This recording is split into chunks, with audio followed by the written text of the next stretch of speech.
Kate Hudson and Oliver Hudson have an enviable sibling bond where they can talk about anything and everything. The two actors are the children of actress Goldie Hawn and ex-husband Bill Hudson. Hawn and Bill split in 1980, nearly 35 years before he publicly disowned Kate and Oliver. In a 2015 interview with the Daily Mail, Bill claimed his children should stop using his last name after Oliver jokingly referred to Father's Day as Abandonment Day on social media. Kate and Oliver, meanwhile, have made peace with the family estrangement and remained close to both Hawn and her longtime partner, Kurt Russell. Despite being raised side by side, Kate and Oliver have noticed differences in how they are parenting the next generation. We have different ideas. There's a core for sure of just wanting our kids to be good human beings, be polite, and understand that they're very lucky people to be born into the sort of family we're born into, but it's sort of the way that we go about doing things, Oliver exclusively told Jaga News in March 2021. What we let our kids watch,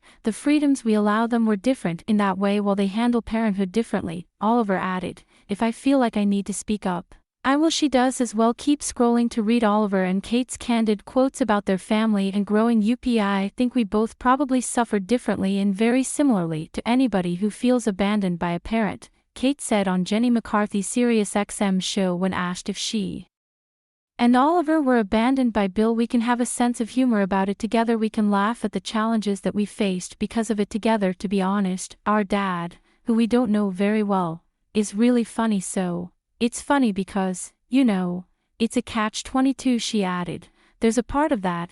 Our dad actually, from what I remember when we were younger, had a great sense of humor. When we laugh about our father, we probably got that from him." 3 years after Bill disowned Kate and Oliver, they made amends during an appearance on Watch What Happens Live with Andy Cohen. Oliver admitted that he had reconnected with his biological father. "I just had lunch with my dad a few weeks ago," he said, crediting WWHL with the reunion, "because we talked about my show appearance and it made him text me, and then we reconnected, and we had breakfast, and then it was 6 months later and we had lunch about 2 weeks ago." He continued, "It's great. It's been really great regardless of Kate and Oliver's relationship with Bill. They remain tight with Hawn and Russell. "My parents are amazing grandparents," Oliver gushed to us. "We're a very tight family. We all live very close to each other. They're amazing people, amazing grandparents, amazing parents." Kate and Oliver co-host a podcast called Sibling Revelry, where they interview other famous sets of siblings. During a January episode,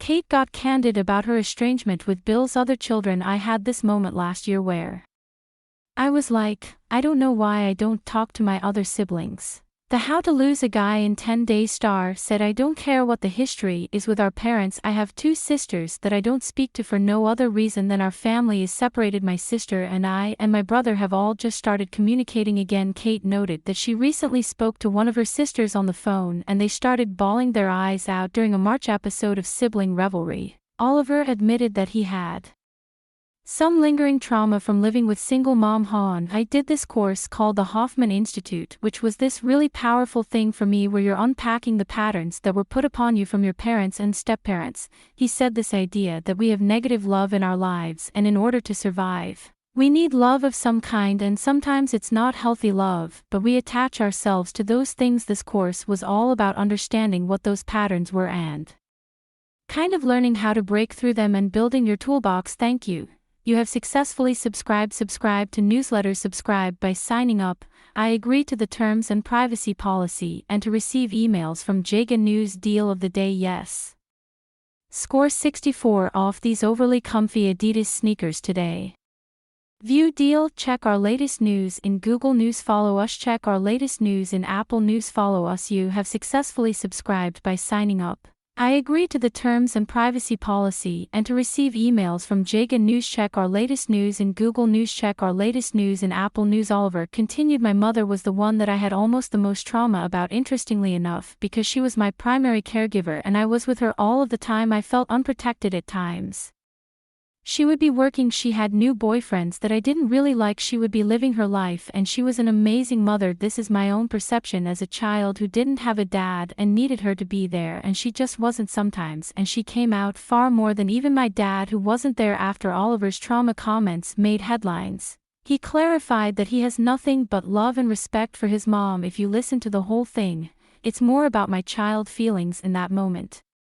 Rather than me and how I feel about mom as a parent, he explained during the April 1st episode of his Sibling Revelry podcast. I don't know who I would be without my mother. I can't even fathom it. The love that I have for her and the respect and the reverence that I have for her is beyond anything. So, it was just completely taken out of context. Oliver went on to explain that when he originally used the word trauma, he was referring to emotions he experienced as a child, not how he feels now. You say that word and immediately it inflames everything.